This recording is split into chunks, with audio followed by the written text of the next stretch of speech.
Altair, Apple Floppy Days, Commodore, Tandy Floppy Days, Atari, TI Floppy Days. The weekend comes, the disk drive hums, ready to code for you. These days were all happy and free. Those floppy days, the games we played, you shared with me. Those days, Motorola, Intel 6502, graphics and text are there to view. Composite, color, or RGB, program fun for you and me. Floppy Days is recorded in a live studio.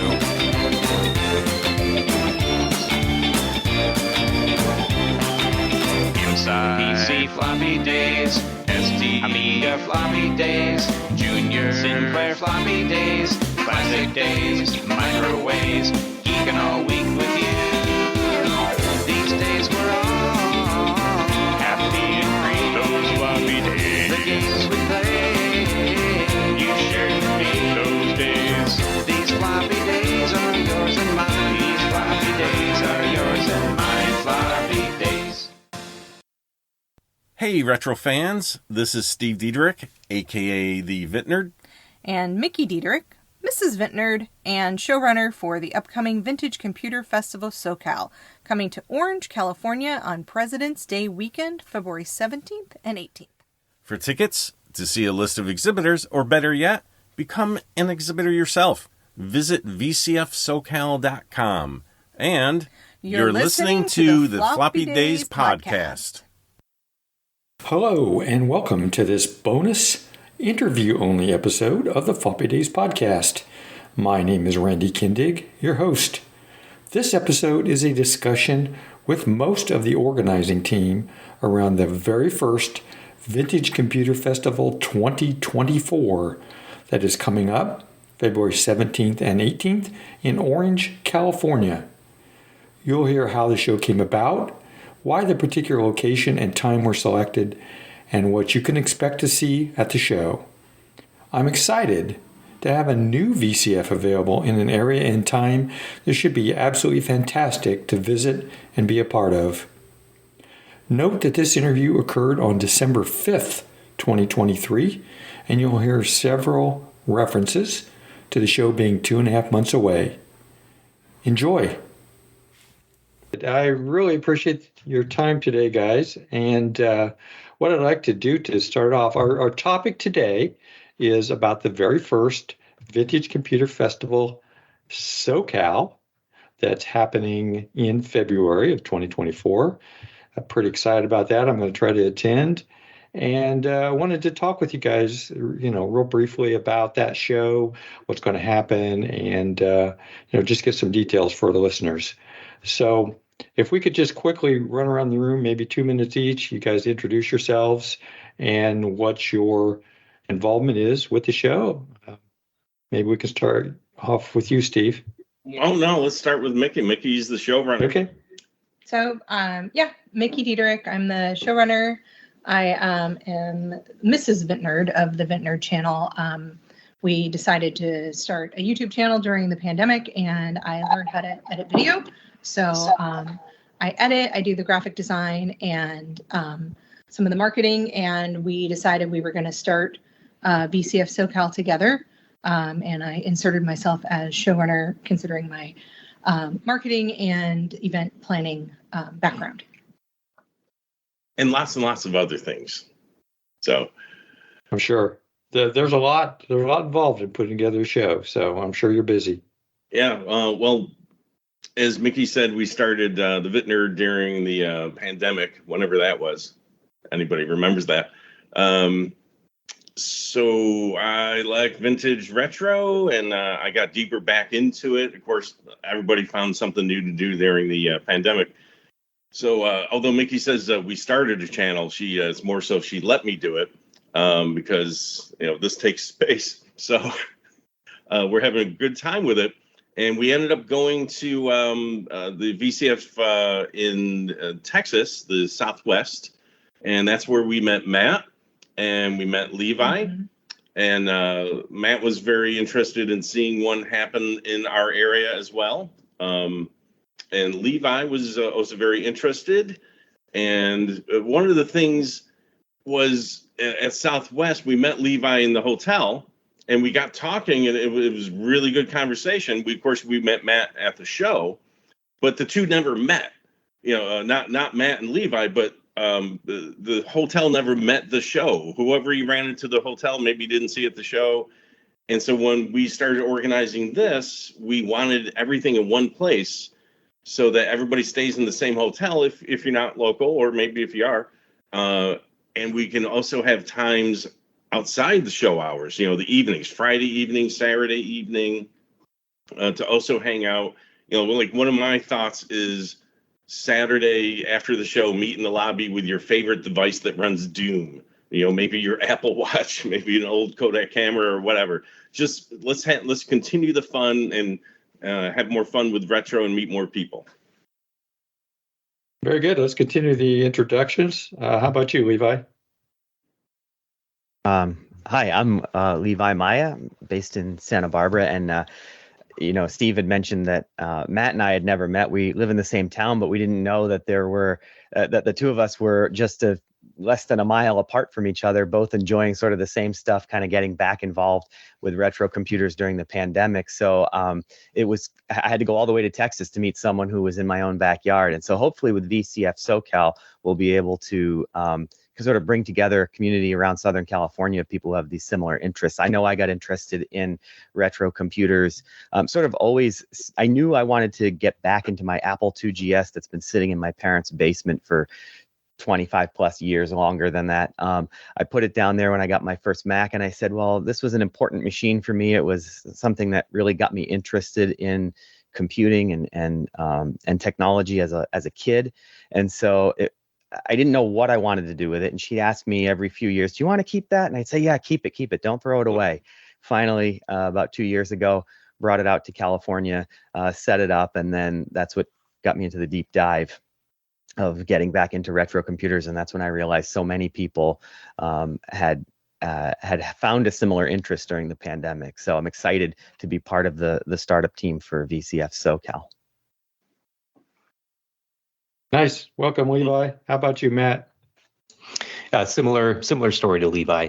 I got back into retro computers in the pandemic again. To relive kind of the past, a better time, a simpler time, but also to learn more about a different side of things. Right, I was always a software guy, and I wanted to learn more about hardware, and so I used kind of the same way that I think people kind of work on classic cars, right? They are a lot more simple. They are a lot more kind of straightforward and to get to learn. So I use that in order to get into the hardware engineering side of it. But yeah, same thing. I didn't meet anybody, haven't met anybody in Santa Barbara, that or very few people that are in the kind of retro scene. And so went to Texas, and we all met at a show, and I was exhibiting there along with just a ton of other people, and so it was a lot of fun. And then ended up meeting Levi at the show when Steve and Mickey said, "Hey, there's a guy here from Santa Barbara, right?" I was like, "There's no way, there's no way."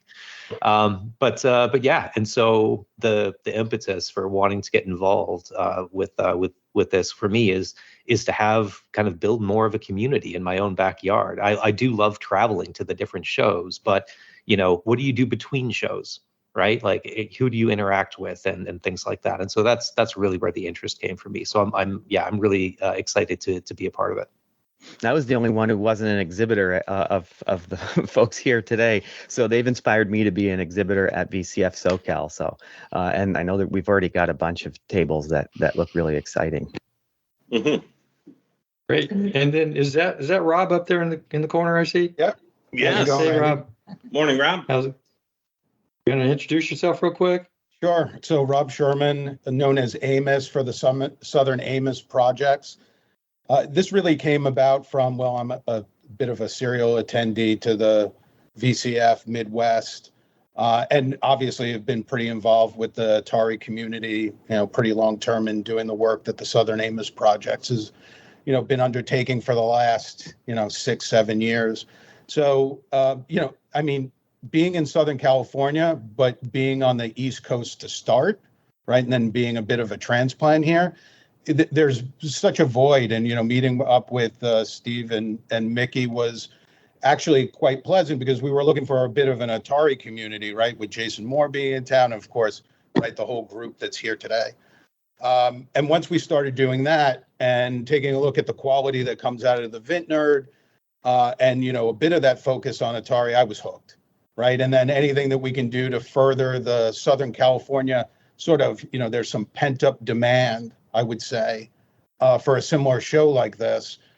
Bringing people together is, continuing on projects is one thing, but the reintroduction or the introduction to a wider community of people that quite passionate about the topic, I would say. Really looking forward to the event. Awesome. So real quick, if I could get you guys to tell the listeners what your favorite vintage computer platform is. Rob, you want to start? Oh, well, it's Atari. I think I've got every piece of the platform. I think Steve will tell you the same thing. And especially, as it relates to BBSing and the recent acquisition, and I have to thank Steve for this as well, of, a Spider device that was built in 1987 that goes with Nightlight BBS. Taking those things, preserving them and bringing them forward. Anything related to Atari. I mean, even now I'm sitting here and I'm looking at an Atari 2600 Plus that I'm about to plug in. Nice. Yeah, those are brand new out. Yeah. How about you, Matt? What's your favorite platform? Well, I'm an IBM guy, but I have to say my favorite platform are Classic Macs. It's really got that nostalgia, kind of that peaks nostalgia for me. It was probably because it was at a certain time, or I have certain memories. So I do a lot with IBM ThinkPad laptops specifically, but if you put me to it, I'm going to have to say Classic Compact Macs. All right, Levi? The Apple II GS was my first computer. My mom was a school teacher back in the 80s, and so she started bringing a loaner Apple IIc home. And when we got hooked, she ended up buying one through the district, buying an Apple II GS from the district. So I have to say the old Apple IIs are my go-to. But I'm getting back into the Commodore 64. I never owned one, but I had a cousin who had one, and I always wanted to know more about it. And I'm just so enthralled with the SID chip and the VIC chip and all the stuff that it was doing back in the day that my Apple II couldn't do. And I knew that there was something special about the Commodore 64 as a kid, and I'm starting to appreciate that now. So I would say both of those platforms are peak nostalgia for me. Steve, how about you? Well, just like Levi said, I'm getting to know a lot of the other machines I didn't have when I was younger, and appreciating them. And although Rob would say Atari is my favorite, which really it is, but the start was a Hewlett-Packard 2000 mainframe in high school that I learned to program network programming on, making multiplayer network games. So it's that's really I have a space in my head for that one, but I can't fit that in the house right now. So I'll go with Atari. Atari 400 was my first personal computer, and learned to play BASIC on that with a little membrane keyboard, or play BASIC, write BASIC. But yeah, definitely an Atari guy. You can probably tell a little bit here. But. Yeah, I can tell by the videos that you produce. I mean, a lot of them are about Atari. So. What about Mrs. Vintnerd? I started on a Commodore 64, which is actually right here in the studio with us. And then moved on to the SX64. I've got actually a cute photo of me on it as a kid. And then we also just recently picked up this TRS-80 Model 2, Model 3, my bad. That I used at the grade school, to regularly die of dysentery. Playing Oregon Trail. or Oregon Trail, like as some people call it. Yeah. If I could mention, Jason Moore couldn't make it on the call today. He's got prior engagements. He's also part of the startup team here. Of course, he's an Atari guy. He's got AtariProjects.org. So too bad we missed Jason today. I'm sure he would love to be part of this. Yeah, I know Jason well, and actually great. got to meet him once at VCF East. So great guy. I didn't realize what a So great cross section of vintage computer enthusiasts that we had. Like we have Apple and Commodore yeah, and Atari and IBM and Mac, and so yeah, it's pretty cool. I didn't quite appreciate that until we went around the circle here. Mm-hmm. and really that's critical when you're going to do a general vintage computer show, is that you have the interest across all the different platforms. Makes it much more interesting, I think. Well, if I can interject, one of the we do, if you go to our exhibitors list on the website vcfsocal.com, one of the gentlemen, I can't remember his name right now, but he used 6800 series chips to make a MIDI synthesizer. So I mean, it's not a computer, but it's vintage, and he made it from discrete components, and it looks like it's going to be really wild. So that's the kind of exhibits we're really looking for, is just these fun projects people have done. Okay, let's get into a few details about the show. It's February 17th and 18th, right? Do I have those dates right? Yep. Of 2024 in in Orange, California, or I don't know, is it Orange, Anaheim? I guess they're all close together. Officially Orange. Yeah. Orange. Okay. So why did you select this particular location and time frame for the show? Well, we were looking at the President's Day weekend because you get an extra non-school night out of that, the 3-day weekend, more time for travel. And that should give folks more time for that communing that we want them to do. We also picked a hotel because we liked the idea of just keeping the party right there. So when the show closes, you can move into the bar and lounge area and hang out. And we were originally looking at kind of the Inland Empire, Ontario area because of LA traffic, and we just expected Orange County to be a little more expensive. But Hotel Farah came back with a great quote, and it's selfishly a 15-minute drive for us, so that's even better. And then it's central to a variety of airports. So we've got John Wayne Airport. You can get there in 15 minutes. And then LAX in Ontario, which are larger airports, are only, about an hour away. So really location was our key. And then it is 3 miles from Disneyland. So we thought that was also another plus.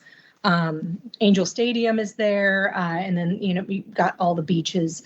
So location was primary, and then they had the space that we wanted. So we've got about 14,000 square foot of display space for the show, and then some add-on areas that are more remote if we need to expand out into them. So a little bit of details she's leaving out is the 4 dozen or so venues she researched, and 30 that she spreadsheeted, and 2 dozen that she contacted, and 12 she had discussions with. And it all came down to, price, size, location, amenities. We didn't want a show with broken up rooms in different parts of the building. So we got a nice grand ballroom that the main exhibiting event will be. Yeah, and it has a separate entrance, and it's kind of like, it's not, it's a little bit separated from the hotel. So it just turned out to be, we thought, the best of everything. Yep. Yeah, it seems like a great location and, a great time of the year. I live in Indiana. It's pretty crappy here in February. So the thought of we were thinking of you. Yeah, I bet you were. And go ahead. I was say I think I could convince my wife to go as a result as well. And there seems to be a lot around that area too that you guys selected. So Randy, they're leaving out South Coast Plaza and some of the great shopping that is immediately around the hotel. Right. And I know that your wife likes to dump you off at these events and then go and take care of Right. You saw that at VCF Midwest, didn't you? I did. Yeah. Well, even for people maybe you don't want to spend the day at Disney, what it was, 120 a day. But there's downtown Disney, which is you just pay for parking and you get part of Disney and you can eat some food there and stuff. It's between the 2 parks. So even if you just wanted to spend like 3 hours at downtown Disney and then, come over to the show or whatever, there's a lot of stuff to do in that area that weekend. I've never heard of that. I wasn't aware of that. In my research, it was like I think $160 a day per person for Disneyland. 155. Yeah, depending on the ticket. Yep. Yeah. Yeah. So again, it's a great area and someplace that, for that time of the year, the weather should be really nice. So can you summarize some of the major things that are happening at the show? I mean, you've talked a little bit about you're going to have exhibitors, you're going to have speakers. Can you talk about kind of a summary of the show itself? Do you want to? I'm looking up. Oh, yeah. So we're trying to get the elements that one would expect out of VCF. So we'll line up some speakers. We've got some kind of in the hopper right now. And then the exhibits, of course. And then we're trying to get some of the local existing groups to join in and do something maybe interactive. Something we've got a foyer area that we can use to have more kind of free form interactive exhibits out there. We're planning to have consignment. We'll have a free table. Am I missing something? No. Maybe an auction. We're working out the auction. The auction. Oh, maybe an auction as well? Yeah, we're going to try. So typically the VCF's Vintage Computer Fund or festivals, not the VC Fed. Typically, of course, you have exhibits and you have speakers and YouTube roundtable, which we'd like to do something different with that at our VCF. Consignments, as Mick said, for people who have stuff to sell, their extra stuff in their garage. We are having vendors as well. They're set up a little bit differently than the exhibitors because they're selling in California. Some of we've got. I have a crazy list. I mean, I'll just admit it right now. Mick will be just add it to the list. I just come up with these ideas, 100 ideas, and 8 will stick, and then 2 are really only good. So it's like taking photos. You got to take 100 photos. So we do have a list of some crazy things we haven't fleshed out yet. We're 2.5 months out, and we're working on getting exhibitors and all.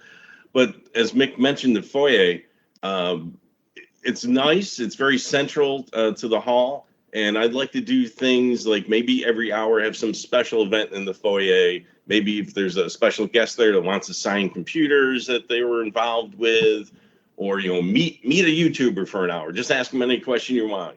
So we're trying to come up with these ideas that are interactive.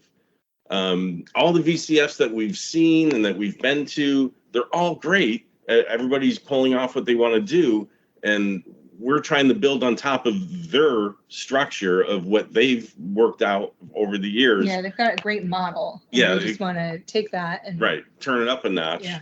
And that's our goal here. So if anybody out there who is watching or listening to this has some idea, it's got to be retro related, of course, which is 20 years old or older. If somebody has an idea that they want to exhibit or participate or just get the world to see it, just contact us and we'll fit it in somewhere and make it happen. Yeah, awesome. That sounds great. One suggestion I would make, this is just selfish, but all of these shows seem to have like a YouTuber panel. They forget about us lowly audio podcasters. Good point. I always feel left out. It's just a bummer. Well, I did mention that we want to do something different, and one of the thoughts in my head is, and I don't know if I like this wording per se, but under 1,000, sub 1 or sub 10,000 subscribers or whatever, or maybe YouTube channels are just around 1,000 or so. They have things to share and talk about just as important as somebody who has 300,000 subscribers. And I love the YouTube panels, of course. Right? Everybody watches the recorded shows if you didn't make it to this VCFs. But, let's hear from some of the other people who aren't getting the attention. So if there are YouTubers and podcasters out there, and Levi's a podcaster as well, if you're interested in being involved, reach out and maybe I can get a podcaster panel together if enough podcasters get in touch with me, and we'll put something together for that. Sounds great. Mm-hmm. So you guys, it sounds like you're still fairly early in the planning process. You still need sponsors, exhibitors, and speakers, I guess, at this point, right? We're still looking for more, but we've got a nice core set already set up, Yeah. which is fantastic. We've probably already filled up about a quarter of the hall. And we've just been bringing on exhibitors for like 3 weeks, and we still have 2.5 months to go. I'm pretty confident we're going to fill up the hall with exhibitors. We've got a number of speakers lined up already, but I still have more slots. I'm being a little more, not selective on speakers, but I want to make sure, like if we're doing a podcast or roundtable that, we've got space for that and such. So we're doing pretty good. We still have a lot to do, but it's going to fill up in 2.5 months, and it should be a good show. I'm just waiting for my wife to give me a go here, and then I'm going to sign up to be an exhibitor. So, well, we can send you some notes on it. I'll give you a bulleted list of all of the features of Orange County. Awesome. That would definitely be helpful. So how's the response been so far from the community? You got a lot of interest in people coming and getting a lot of contacts and this sort of thing? We are. Well, let's ask Rob, because Rob is really pushing a bunch of the stuff out there. You've talked to a lot of people, Rob. He was our man on the ground at Yeah, the West. man on the ground. I mean, but from a couple of perspectives, right? From a sponsorship standpoint for local businesses that are involved in the tech industry, working through a couple of conversations with their various marketing departments, which is actually, pretty cool. But reference referral, right? Sponsorship, people that we know that, we've been engaged with for a long time. And that's one part of it. There's ongoing discussions on all of the bulletin boards, on all the BBSs, especially the Atari side of it.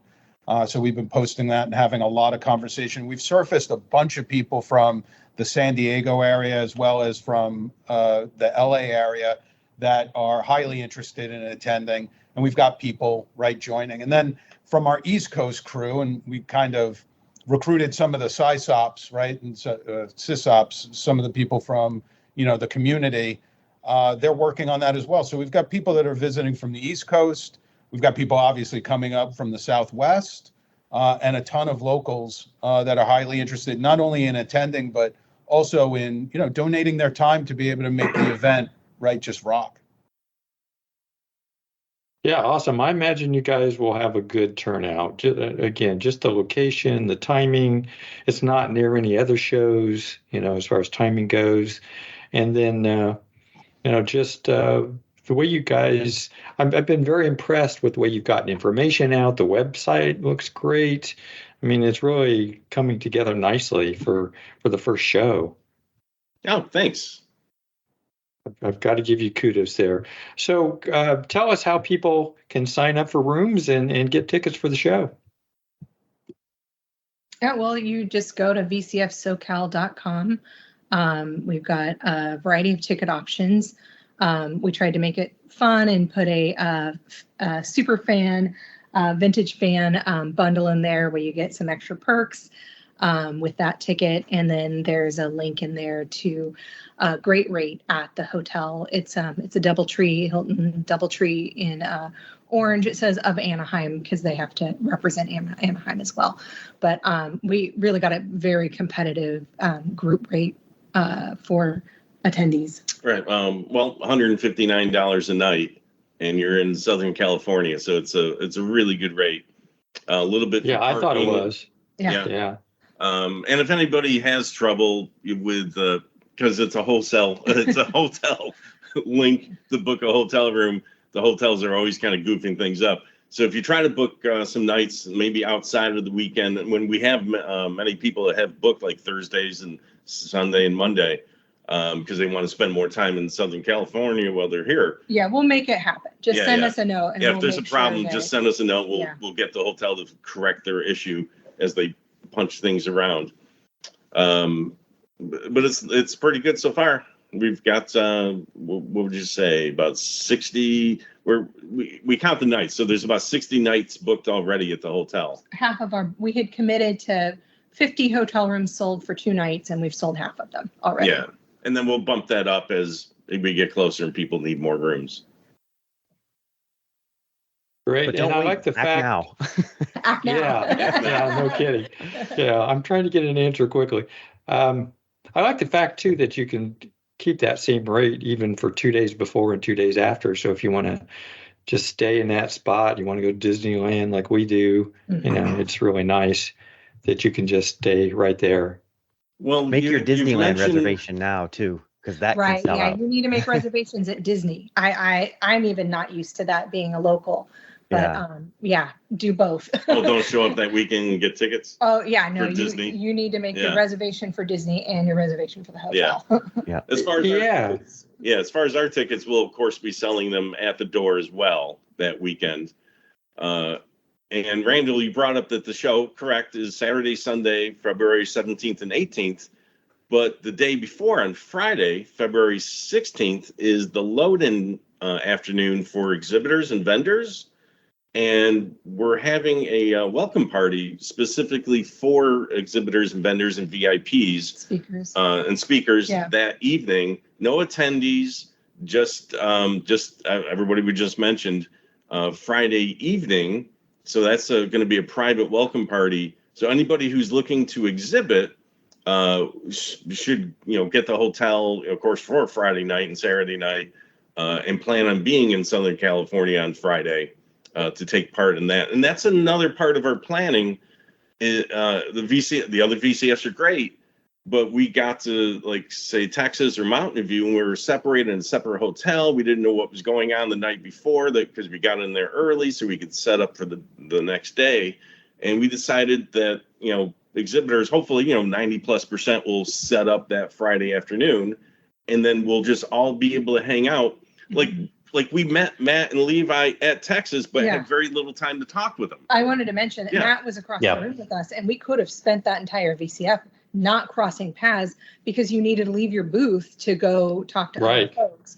And I think it was actually Jeffrey from VC Fed that was like, hey, there's a guy from California over there. You should talk to him, and connected us. So we're hoping to mitigate that and be able to have everybody have, that community established before the show even starts. Right. So it gives the exhibitors and vendors a chance to actually hang out and talk about all this stuff without the attendees all, getting in the way, which of course we want the attendees to get in the way, but during the show hours. So we've got that going on Friday night. So you want to make sure that you're going to be there because obviously you're going to, either exhibit or VIP on that Friday party. Yeah, no, that's a great way to encourage networking and allow people a chance to do that. Yeah, no, it sounds awesome. The show sounds like a lot of fun. I really appreciate. I'm not going to keep you guys any longer, but I really appreciate everything that you're doing, and hope to see you there. I really do. I fully expect we hope to. you make it. Yeah, it's probably 90%, but I will try to make it. Anything more you guys want to say before we close here? I'm good. You guys I good? wanted Matt and Levi. You guys and Rob. Well, I'd like to have Levi quickly just tell us about. Levi's a sponsor as well for the show and exhibiting. You're exhibiting some cool retro stuff, but you're sponsoring as Pathways to Invention, which is a documentary film that I directed and produced. And we hope to have an announcement about distribution by the time the show rolls around. But it's a film about people who invent and create things, which sort of seems like a nice dovetail into this show. So even though it's not directly related to retro computers, I felt like the spirit of it was very much in the retro computing communities. If you go to our page, you can click on a link through to a trailer for that. Yes. And I was impressed. I actually felt like some of the people in the trailer, like I've done some odd things that you just try to discover something, and it looks really good for that. Yeah, it's really about the invention process and how some of the best inventors didn't set out to be inventors. They just set out to tackle a challenge. And I think we all, as retro computer enthusiasts trying to keep these things alive, are doing that almost every day. Something breaks, you've got to replace something. A chip that's no longer made disappears. Someone's got to come along and invent it again. And that leads to Matt, who Matt, unfortunately, we want at the show, but we had to kick him out. But no, Matt couldn't. It's true. Matt It's couldn't true. make the show. But Matt, you created, replacement batteries for IBM ThinkPads, right? Yeah. No, my path to retro kind of took a little bit of a different one where I've got a lot of creative outlets. And so I've tried to reinvent things, reverse engineer things, make things. And so, but it's all kind of rooted in retro. And yeah, no, it's absolutely a ton of fun. But yeah, unfortunately work has called me away. I was super bummed when I heard about it, but this is going to be the first of many. And so really excited to be a part of the team. And then, of course, Rob's going to be exhibiting Southern Amos. Are you bringing that new device and setting up a BBS in-house? Yeah, I mean, a multitude of devices, everything from the 800 all the way up to the 1200. Every modem that's ever been made, every device, right, from a Wi-Fi standpoint, of course, FujiNet, and the multi-port, multi-node devices, and setting up displays. And taking everything from coding all the way through to to the telecom side. So looking forward to that. Yeah, quite a bit of this has been put together because it's so easy to travel from my home here in Southern California to the event that I plan on bringing quite a bit of gear. I think all of us can agree we're a little bit selfish that it's in our own backyard, so it's going to be a great show. Absolutely. Yeah. So I want to thank you, Randall, for helping spread the word for the show. I really appreciate it. We want to make sure we want a great show, but more importantly, we want to make sure it's a great enough show that we pull it off and we can do it again next year. We've put a lot of work into it this year that is just going to be all there for us next year, and we just want to make sure we get it off on the right foot and keep it going. Yeah, actually, I'm excited. By the way, call me Randy. Randy. Randall's a little too formal. Yeah, I'm excited about this. It sounds like a great new show in a different location, and I hope everyone who can attend takes the opportunity to do so, because it sounds like you guys are doing a lot of great planning for it, and it sounds like there'll be a lot of fun. So I appreciate your time today. Yeah, Thanks for having us on, Randy. Yeah. Right. Good to see you guys. Thanks, everyone. See ya. Bye, everyone. Take care. Okay, that's it for this special episode of Floppy Days Podcast. I want to give out special thanks to Steve and Mickey Diederich, aka The Vent Nerd, Rob Sherman, Levi Maya, and Matt for their willingness to come on to Floppy Days and discuss the upcoming show. I provided the links in the show notes for all the websites we discussed during this podcast. Just go to floppydays.com for the full list. Also, I very much encourage you to provide feedback for the show at Apple Podcasts or on the website, via email at floppydays@gmail.com, via Twitter at floppydays, or on Mastodon at floppydays@oldbytes.space. On Facebook at facebook.com/groups/floppydays, or on the Discord server, whose link is at floppydays.com. Besides the website and Apple Podcasts, Floppy Days is available for streaming at TuneIn, Google Podcasts, Amazon Music, Stitcher.com, and Spotify. Until the next show, pull out a vintage computer and compute as if it were yesterday. Bye.